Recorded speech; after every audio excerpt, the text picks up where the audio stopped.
Is the presentation visible? Yes, sir. Okay. So friends, good afternoon. Let us continue where we left yesterday. We have been discussing about activity diagrams in UML. This is one of the important behavioral diagrams which primarily talk about the algorithmic part, the procedural part of the system. So we have already seen three behavioral diagrams. So one was the top level use case diagram, which is just abstraction of what the end user or the significant actors in the system have to do. And then we saw the sequence and communication diagram, which are in terms of a client-server model as to how the different objects in the system interact through messages. In sequence diagram, we saw messages in the temporal order, though specific clock time was not considered here, which is a part of the timing diagram. And in the communication diagram, we talk about how the objects communicate between themselves, the spatial relationship of them. So that kind of sets up the interface and interaction. And in the activity diagram, we have started discussing that given a particular request or a message when the execution has to happen, then what is that activity, or what are those activities that are going to happen? What are their control and data flow and so on? So probably somebody is not mute. Could you please mute yourself? Please mute yourself. Some noise is coming. So we saw the basic notion of an activity, the partition, swim lane, and so on, and the activity ages, that there are ages between activities which show that, basically in a way that they show kind of a control flow from one activity being completed and automatically the other activity is starting. And we saw that there could be object ages as well, where from one activity to the other, some object might also flow. So we will have more details on that. We will first, today we will talk about specifically the role of control objects and actions in the activity diagram. Right. So first we start with the control. So this is just for a quick recap. We went through the simple activity diagram yesterday. Now, in terms of control, there could be a variety of control nodes as activity nodes, and they are used to coordinate the flow between other nodes. So we have initial node, the flow initial node, the activity final node, the decision nodes, merge nodes. Some of these you have seen, but we will formally define. And we have fork and join nodes to take care of concurrency. So these are the basic kind of nodes that you can see. There is an initial node here, which you have seen the notation. The diamond decision node, where some inputs come in and based on a decision the control goes out. Then there are merge nodes where multiple control flows come in and get merged, and one control flow go out. We'll see variants of that as well. We have final activity node, that is when the activity actually gets completed. And in between, we are showing two kinds of nodes. One is called a fork node, which forks an activity into two or more activities. So these are kind of concurrent activities or parallel activities that are happening after a fork node. So when the concurrent activities happen, then they will need to be put together through a join node. When the concurrency ends, then they will be joined in a single control flow through the join node. So we will look into specifics of that. So initial node you already know. I will skip that. A flow final node. This is not an activity final node. This is a flow final node, a particular branch of flow in the control, may end. There may not be anything else to do. So then the incoming control will be terminated by a small circle with a cross inside. And we have the activity final node in which the activity altogether ends, which you have already seen. Decision nodes naturally is a open diamond where you have two or more decisions going out, and on each one of them you will have a guard. The guard will say the condition under which the control will go on that decision node, which is very typical of what we do in flowcharts. So order accepted, order rejected, or say this is a ternary decision node where the control come in, the priority being 1, it goes here, priority being 2, the second one, and everything else goes in the third one. So that's a decision node. Similarly, you have a decision input behavior node. So these are kind of, so you have guards, but this says that the guards will be evaluated based on this condition.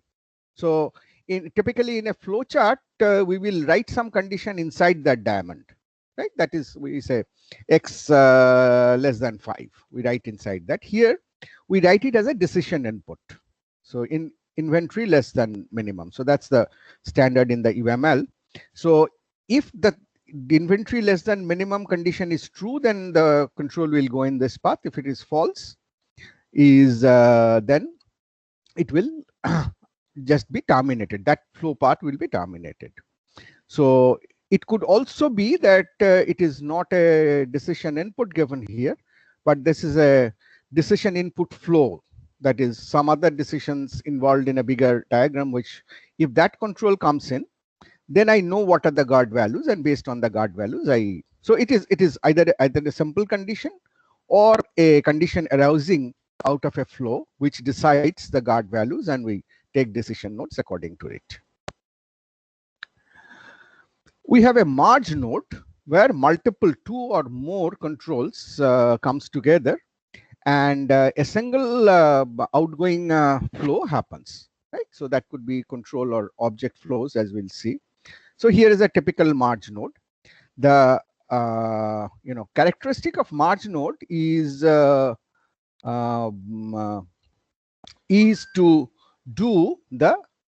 be a non-blocking one, which means that if I'm merging 3 flows, then if the control comes through any one of them, then the control will flow out. I mean, it can come either from this. So it's kind of a OR condition, you can say, exclusive condition. If the control comes from any one of them, the control will flow out, and that is a non-blocking part. So diamond is with 2 or more edges entering and a single activity leaving out of it, right? So that's remember this part, that this will distinguish it from the join node later on. That the merge node is non-blocking. It's a OR condition of input controls. Often times, so we after a merge there could be a decision. So if that is there, then it is possible to merge these two in the diagram as a merge and decision node. So here the control could come through any one of these. The control flows out based on the guard condition on the decision node.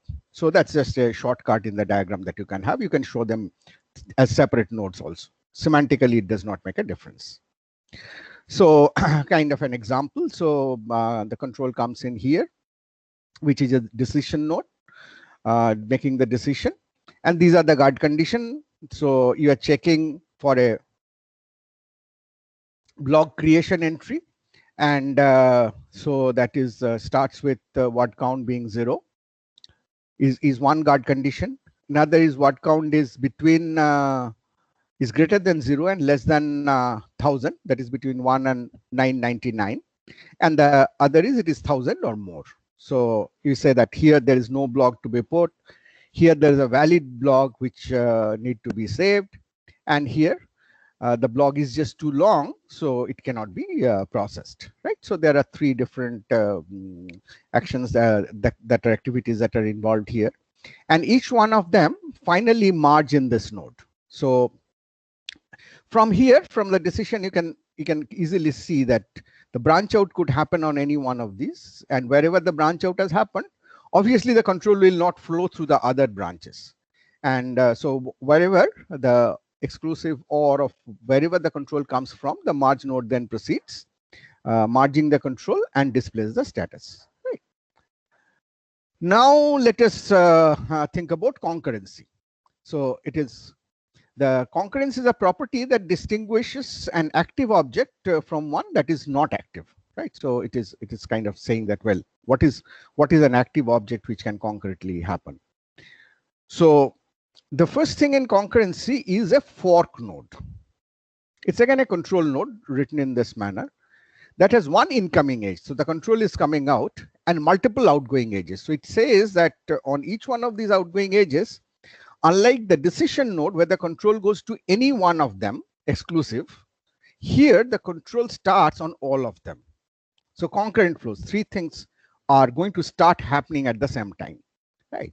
So a line segment with a single activity entering it and two or more edges going out of it. This is a combination with fork node. First, let's do fork node. With the join node, first let's do join node. So this is a fork node, and that is how it distinguishes from a decision node where the control flow out is exclusive on the guards, and in fork node, it is concurrent on all the output control edges.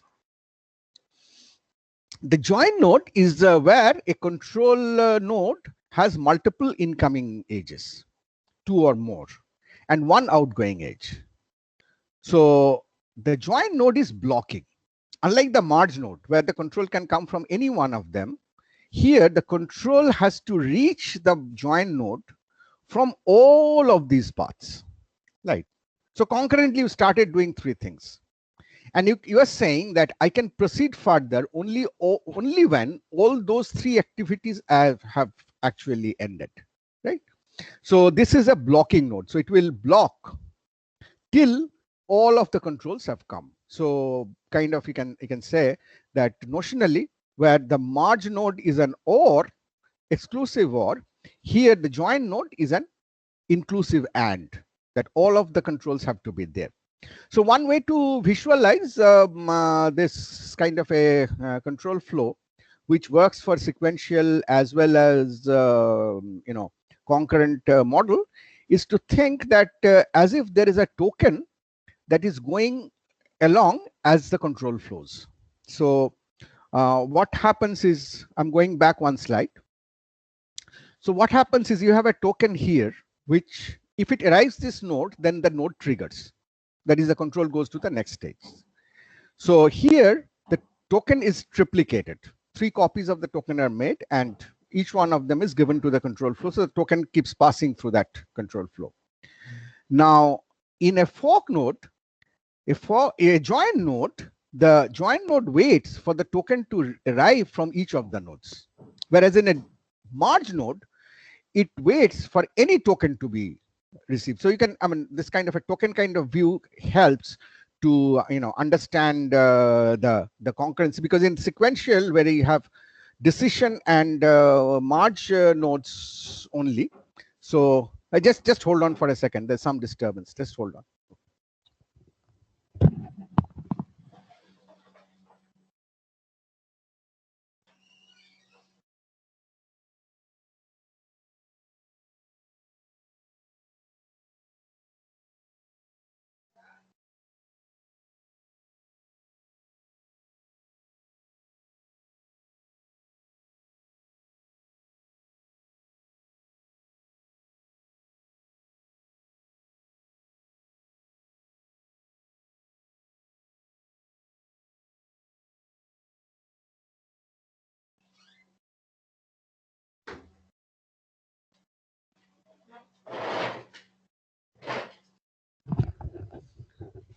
Sorry, some repair work is going on in the neighbor's flat.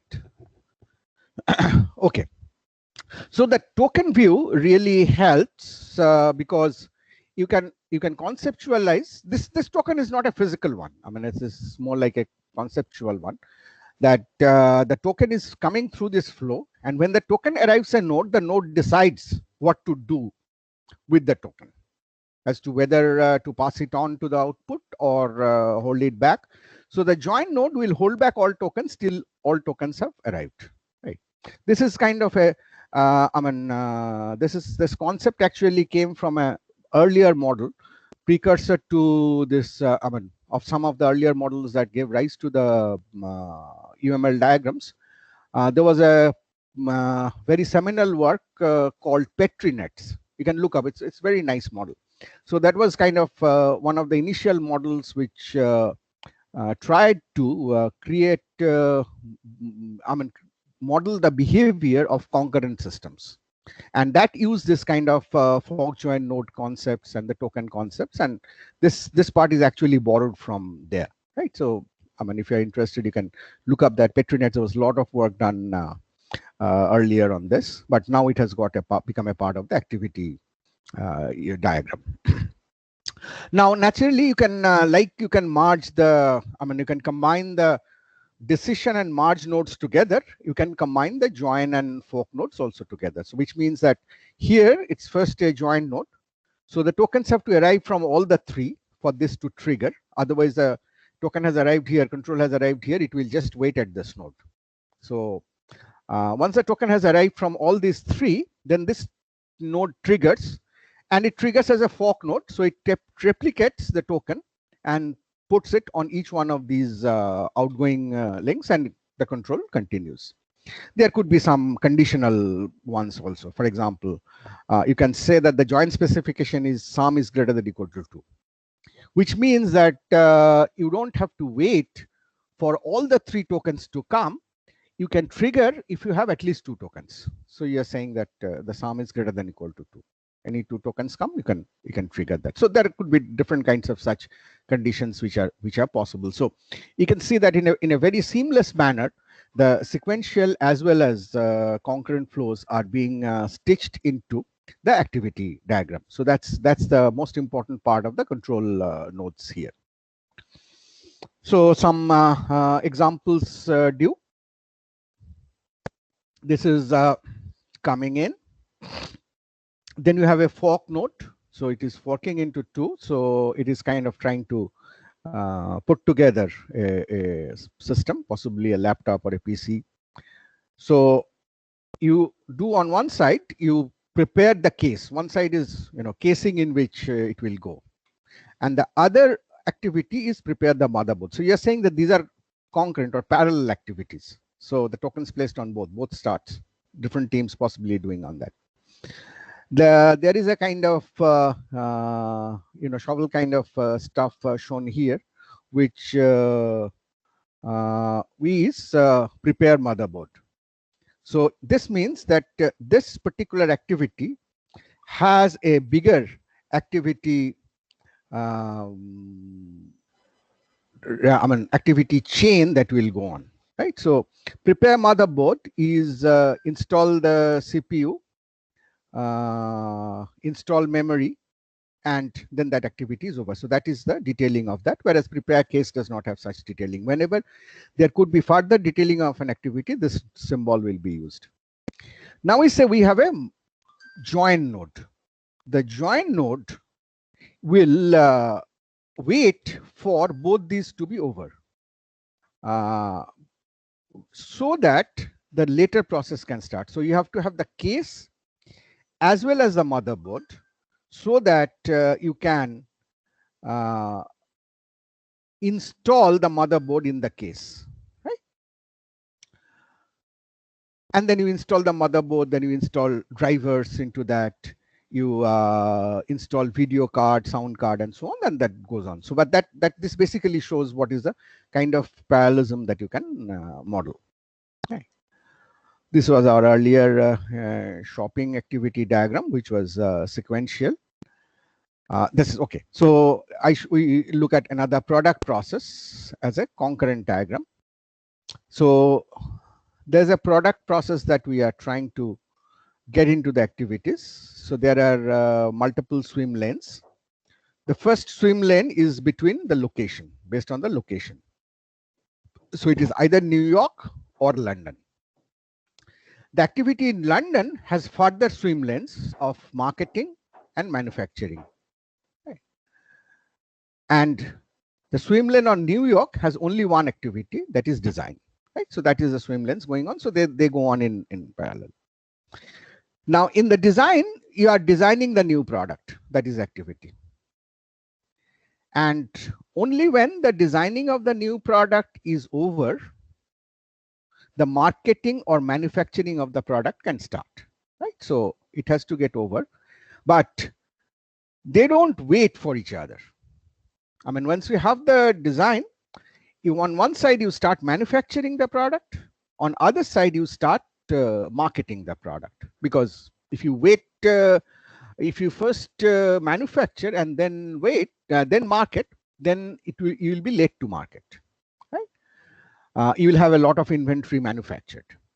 If you first manufacture, if you first market and then manufacture, then you would have brought up a lot of hype and expectation about the product, but people would not be able to get the product. So you start these processes in concurrent, in parallel, and that is what is getting triggered here.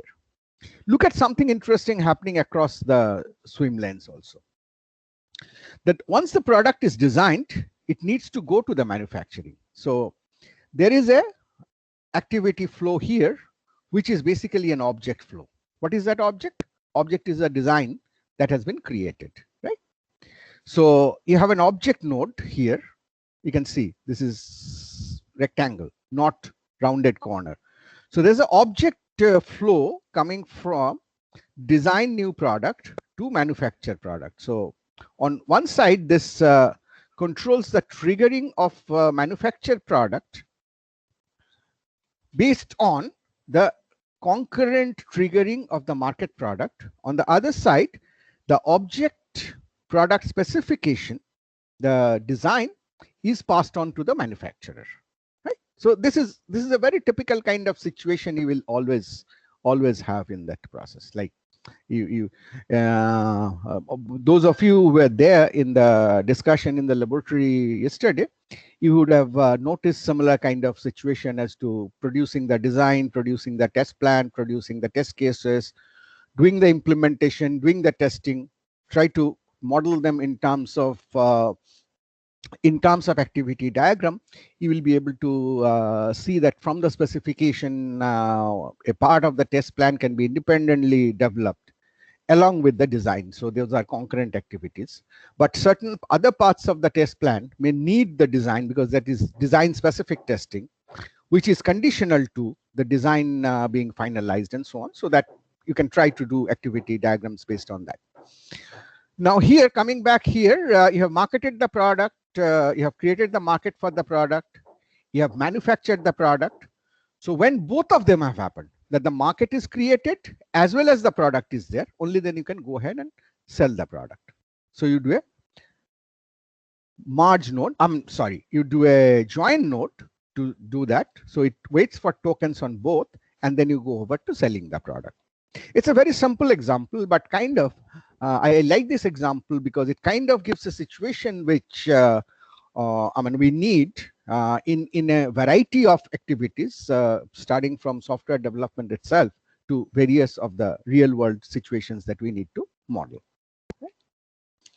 I think we have seen this. So this is just processing of the order that are being looked at in more details. For example, you have a process order control coming in, control flow coming in. Here is a object flow coming in as requested order. And when that comes in, then you go into this decision node. And if order is accepted, then you go to fill order. If the order is rejected, then you come to the end, right? So your decision node based on the guard condition. Now, when you fill the order, there are two things that you start doing at the same time. One is you prepare for the invoice. Invoice is the billing to charge. And at the same time, possibly a different group start preparing for shipping the order, taking it from the inventory, doing packaging, putting labels and all of that. The send invoice will have an invoice object, which is sent for accept payment. So this is an object flow. So you have the object invoice. And only when both of them have happened, that is, you have accepted the payment and you have shipped the order, only then you join here and go on to closing the order. So this is the other path through which you can close the order. Of course, bypass path is if the order is rejected. So shows another very typical way of how you use the concurrency in the activity diagram. Right. So we have discussed the control node situation. We have given some examples on that. So let us move on to doing the rest. Let me just stop once, and because concurrency was a new concept. So let me check if there are any questions. Any questions, friends? Because you haven't done things like operating system yet, right? Or for that matter, distributed systems, right? Am I correct? Yes, sir. Okay. We haven't done it. You haven't done all that. So this will become very handy, particularly when you study operating system. These kind of models, you may not use them as UML diagrams. Depends on how you are doing the design, but you will see that these last two diagrams that we are doing, the activity and the state machine diagrams, are very useful in terms of variety of concurrent and sequential system design. So this is the basic. And you will also do a number of parallel processing or concurrent processing, multi-threaded programming, multi-process situations. You will see that there are absolutely equivalent. I mean, there are process libraries which have fork and join APIs available for doing equivalent operations. So you can fork a process into two or more processes. So they start in execution in concurrency, or you can do it at the thread level. You'll understand the difference when you do operating system. And once you have done, say, 2 or 3 threads doing 2-3 tasks, you will have to bring all that control together in the master through some kind of a thread join or a join of processes and so on. So we are just modeling those kind of situations which are very much real world. So the yes. form of activity diagrams, like as far as I could understand, they follow the CSP model, right? Because you said the concurrency is via message passing. Yes, primarily. But then right now, like the more popular one is the Promise framework. Like that's using JavaScript and. No, you are no. So this is Deep, right? Yes. So Deep, you are getting more into the implementation aspects of these models, right? This is activity diagram is a behavioral diagram that is at a conceptual level, right?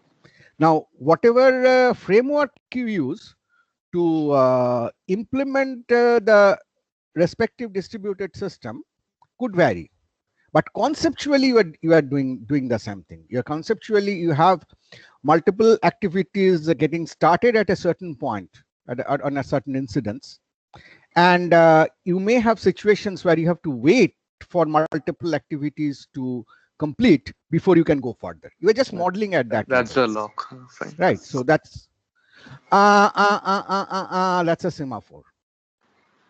Right. Sorry.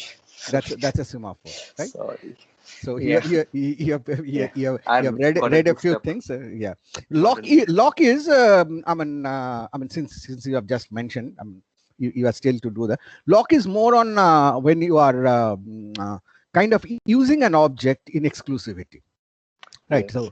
So you have an object. So you have given you have 5 printers and 20 machines, and the print jobs are being fired, right? In parallel, on a printer. Right? So I mean, you cannot get mixed up that when one printer is printing, it takes up another job. So when you fire it on a printer, you have to lock that printer, finish the fired job, right? So lock is a concept which is significantly. I mean, we always often gets a little bit mixed up as to that lock also gives a sense of synchronization. I mean, it is possible to synchronize a few things based on lock, but you synchronize things based on lock when it is when the synchronization is based on an object. And Conditions or semaphores? conditions, I mean, controls conditions are basically semaphores, right? You'll study them in depth in operating system and Yeah, distributed now I system. can see how you can use the diagram for modeling all of these. Right. Yeah. So that is, General. so I'm just trying to leave certain future pointers with you, just to say that, well, maybe the kind of examples that we are doing right now, of course we are not trying to do any assignment which has concurrent programming or parallel programming, the kind of things like booking or the kind of example systems given to you in the laboratory more or less are sequential systems. I mean, more or less expectation wise, but I'm just leaving pointers to you so that maybe not now, but later on when you get exposed to these systems, you'll be able to relate. Well, Come back. this is the modeling diagram. So let me go Yeah. back and check it again, and I can do a very concrete modeling diagram in terms of that. So try to take the behavior in a totality. One Yes. One is on the sequencing part of time. One is on the placement part of the space. One is in terms of the control and object flow, how you can manage that. And one is at the end of the day, can you actually, when you are doing something or you're waiting for somebody, can you represent them in terms of a finite number of states so that your system representation becomes more compact. So that's kind of the overview of what you look the whole modeling as. So that's the perspective I'm trying to give. That's the reason there are a lot of finer detailed models which I'm skipping here, because certainly we cannot spend the entire semester discussing only UML. So let me just go back and try to close the rest. So we talked about controls. The next is objects. Okay, skip the recap. So an object in an abstract object is kind of an abstract activity node. So that can be used to define object flows. So object, we were just looking at, okay, this is an order, this is a specification, but it could have a lot of other properties also. For example, this is kind of the you can see this is kind of a class diagram for object. So you can have activity parameter nodes, which is basically the parameters of the activity which will come from there. So you you are specializing on this hierarchy. You can have a pin which says, we'll see input and output pins as to kind of, they are used very extensively in software modeling to say that the pin is something where you can hook to an object. You could have a central buffer node, because you may have a pool of objects. Very often you have pool of objects, and that could specialize to a data store also. I mean, like a database which has your objects, and expansion nodes. So just a kind of overview that I'd like to give.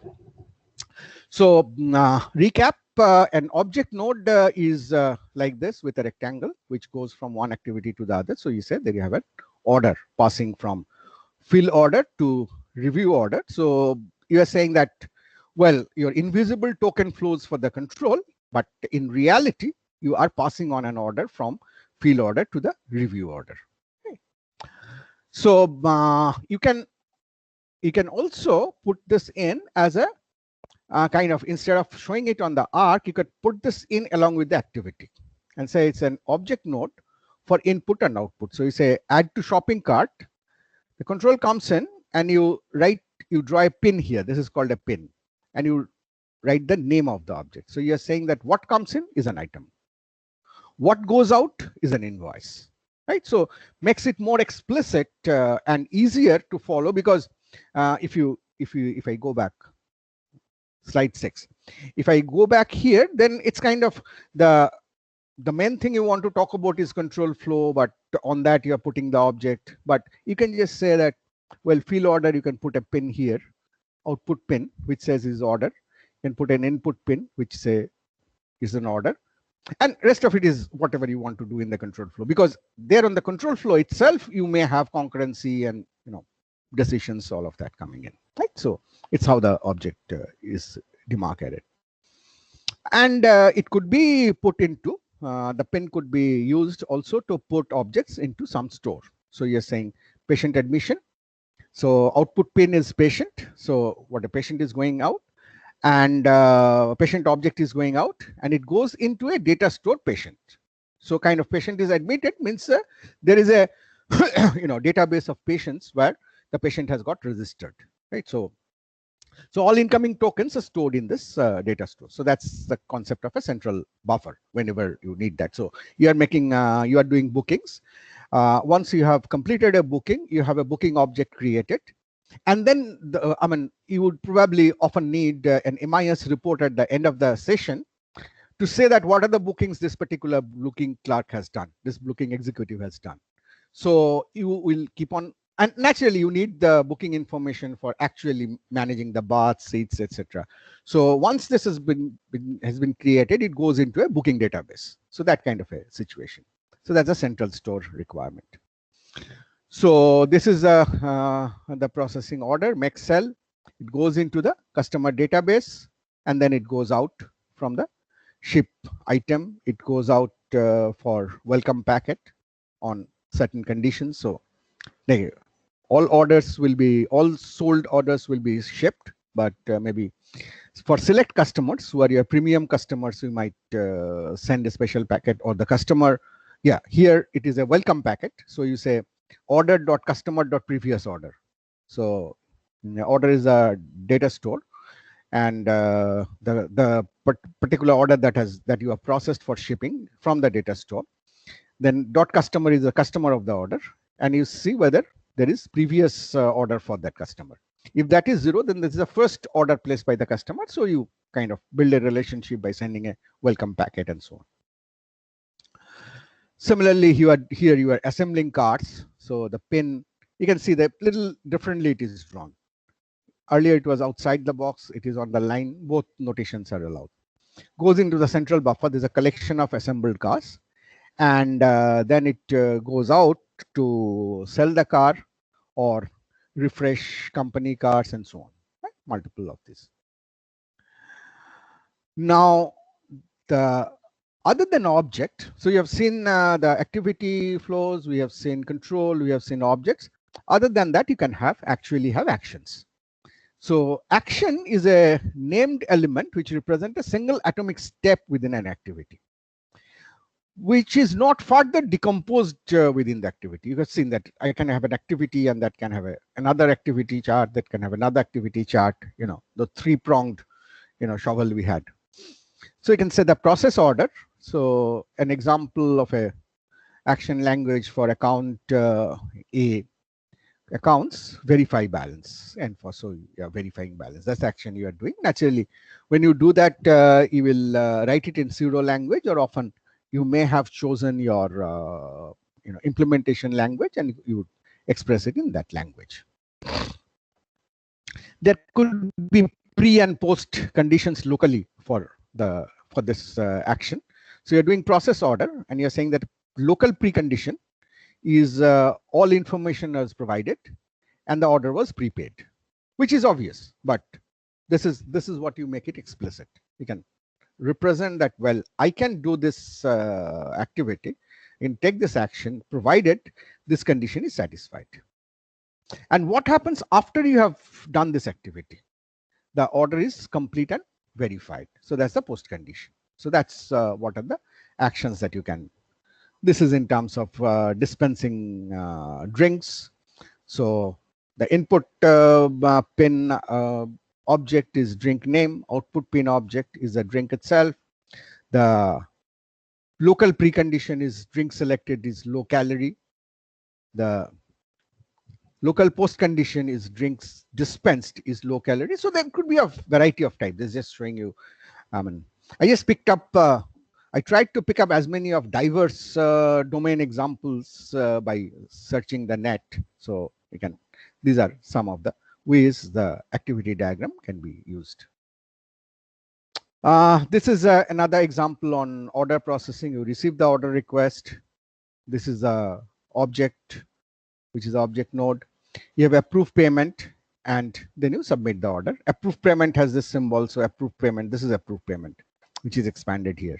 You get the order, which is object, calculate total, authorize credit card, update order status, and then you finally have the order, right? So, and this is showing in stages as to the different ways you can put all these together. So you can just have a order object on the link, or you can show it in terms of the output and input pin. You can put attributes, certain attributes on this, the transformation, which is order cost. You could put guard condition like the status of the order. It's pending here, it is approved here, you have not being shown earlier, and approved payment is what you saw earlier, right? So these are just different examples showing you. Okay, so that was about the activity diagram. There are some examples here for the leave system. You can read through later on. So what we will skip this interaction overview diagram. Do not have time for so much. So what we have seen so far are 4 kinds of behavioral diagram: abstraction, use case, temporal message information, sequence diagram, spatial message information, collaboration, coordination between objects, communication diagram, and we have seen algorithmic details coming in terms of the activity diagram. Now, not final, I should not say. The last that we will discuss, there are several more, but we do not have time for so much. The important ones is a state machine diagram. State machines, you know, right?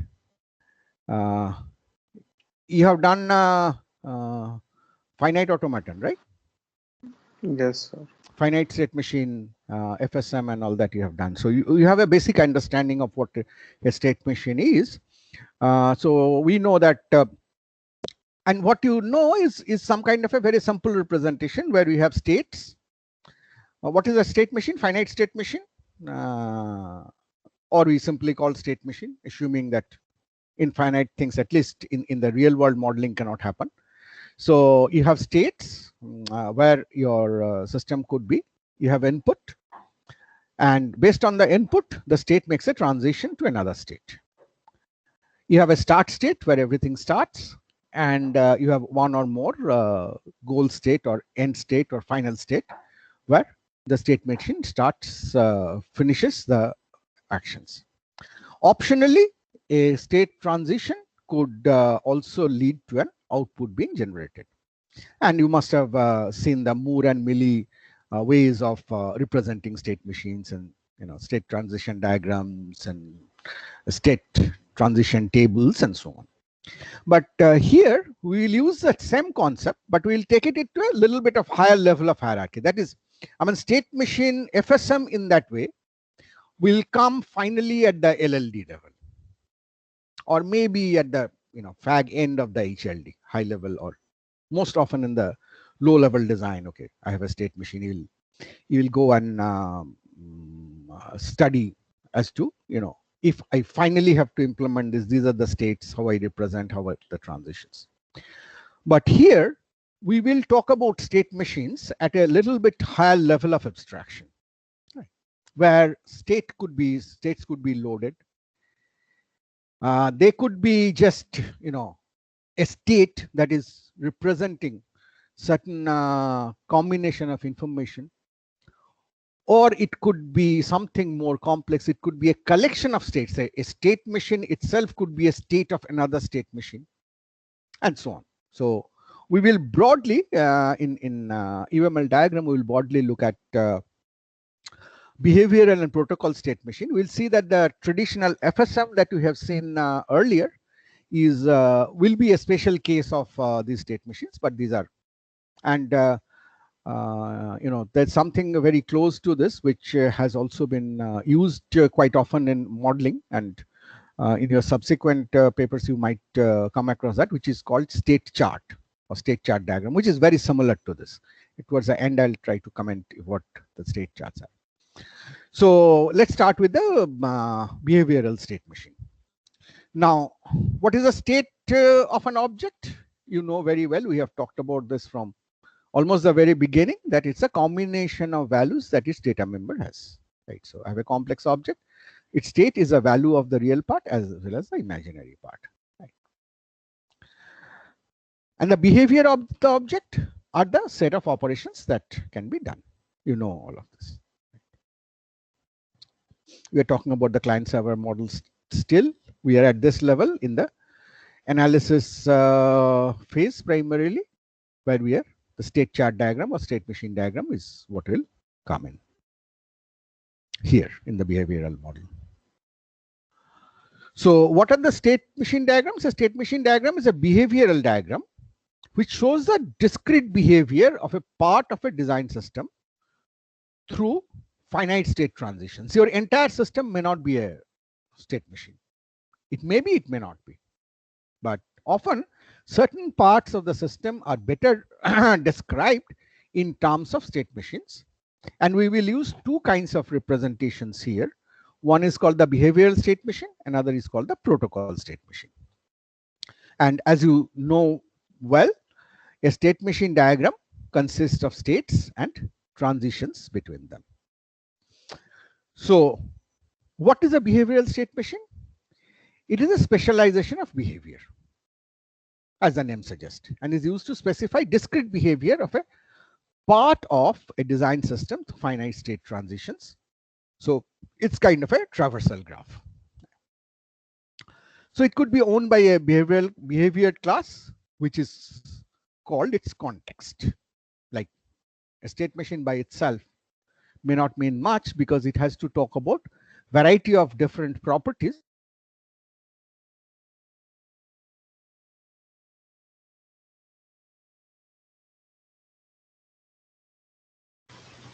Sir, you are not audible.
Am I audible now? I had lost connection.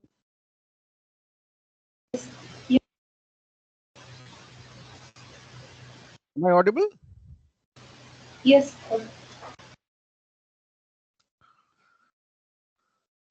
The connection is so frustrating every day. So I hope the presentation is visible. We are on slide 11, module 32.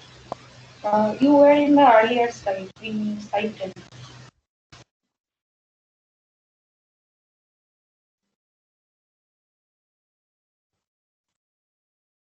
Am I now in slide 11?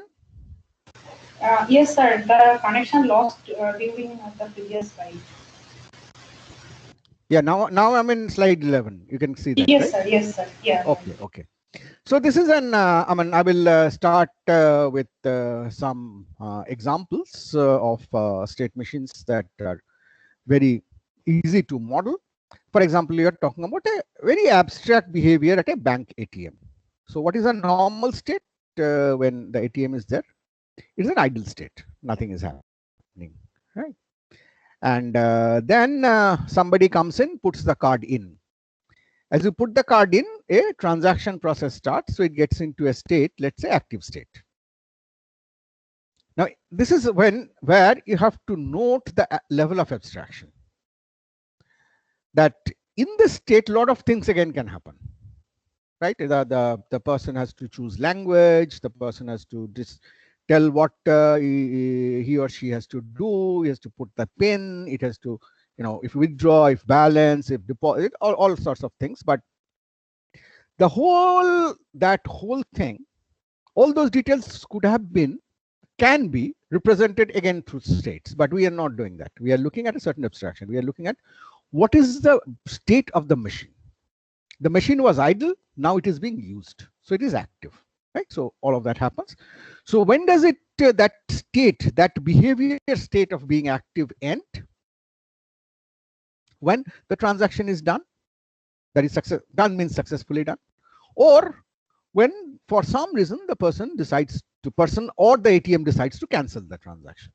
The person can cancel, or ATM could also cancel that. Okay, your PIN is wrong, and it goes back to the idle state. So that's how you kind of represent. The machine could go kaput. If it does, then it has put as out of service. So a service is required, and when it gets fixed, it gets back to idle. Very simple diagram to show what is the overall behavior.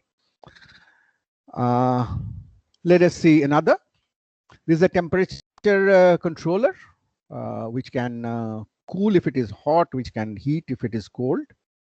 So it is ideally in the idle state. That's where it stays. If it is too hot, it turns on cooling, keeps on checking the temperature. Once it is adequately cool, it comes back. Okay, it comes back to the idle state. That's what you must have seen the air conditioners in that. Similarly, if it is too cold, it turns on heating, heats up, monitors temperature, and when it's adequate, it goes back to idle with okay. In any of the heating or cooling, there may be some defect in the machine, some error. So then it goes to the error state. The error may be removed by resetting or by repairing the machine. It comes back to the idle state. So these are kind of very simple ways to represent the abstract concept of high level of state transitions that could happen in the behavior of a system. So a behavioral state machine will consist of vertices and behavioral transitions. The vertex is named element, which is an abstraction of a node in a state machine graph. Quite clear. And it can be a source or destination of any number of transitions, right? Any number of transitions could come in, any number of transitions could go out. And there could be subclasses of vertex, which are behavioral state or pseudo state. So state is a vertex which models a situation during which some invariant condition holds. Right. Often that condition may be implicit. For example, a state idle for the ATM was a condition when the ATM is not being used. The condition active is a state when the ATM is being used, some keys are being pressed, some process flow is happening, some activity is going on, and so on. In this way, right? So behavioral state models a situation during which some invariant condition will hold. So that invariant could represent a state situation such as object waiting for some external event to happen. That is one. For example, in the idle state, the ATM is waiting for an external request by the customer, for the card to be put in or the input screen to be tapped and so on. Or it could model dynamic conditions such as a process of performing some behavior. The printer is in busy state because it is printing some document, right? So it will continue to remain in that state because it is that dynamic condition of printing is continuing. And there could be various kinds of states like simple state, composite state, and sub-machine state. A simple state is one which does not have substates. We have 2 minutes. So let me stop at this point. So that because we will not be able to complete this, we'll have to take it up tomorrow anyway. So let me stop here and get back in the last 2 minutes. Let me ask if there are any questions from any of you on the state machine part. Then we can answer. Otherwise, we'll close the day. Any questions? No? Okay then. Thank you very much. So we will have a nice day. We will continue tomorrow. Tomorrow, I hope that we'll be able to complete the state machine diagram discussion. And with that, I'll kind of close the discussion on UML. There are a lot still remaining, but we do not have time because we need some time to discuss some of the other very important aspects of software engineering, particularly testing and validation and those kind of things. Thank you very much. See you again tomorrow.